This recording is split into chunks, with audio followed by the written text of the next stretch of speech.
জানি জিঙ্গা আমারে বলি সরাসরি ফেস টু ফেস তোরে যে কোনো ধরনের প্রশ্ন করতে পারবো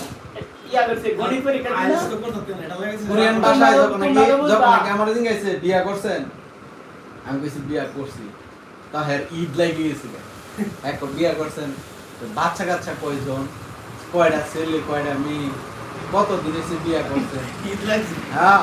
বড় বাচ্চার বয়স কত হ্যাঁ জিজ্ঞেস বড় বাচ্চার উচ্চতা কত আচ্ছা এটা কি কোনো পড়ার মধ্যে পড়ে বড় বাচ্চার উচ্চতা কত ইয়া করছে আমি এসএসসি পরীক্ষা দিনা গণিত পরীক্ষা দিলে আমার সবচেয়ে বেশি ডর আমার Yes, সব sir. না আমরা কই লাগছে জান হয় আমার বাইক না যদি ফেল করে তোমার অবস্থা বলে খারাপ হয়ে যাবে তো কার না চালালো এই ফাস্ট তোমার আর কত হইলো এলারে ফালাই বাড়বে এলাই প্রতিদিন সেন্টারের মধ্যে রুম চেঞ্জ করে আমরা রুম করে আর আমার লগে বয়ে থাকে সারা আমার এলাই প্লে করা আমি নিতেছি মিলি আর রুমে সারা তানে আমারে পরীক্ষার শুরু দা সিপ দাল মিটাল সব খাওয়ানি আমিও খাই তো এটা না আমার আন্টি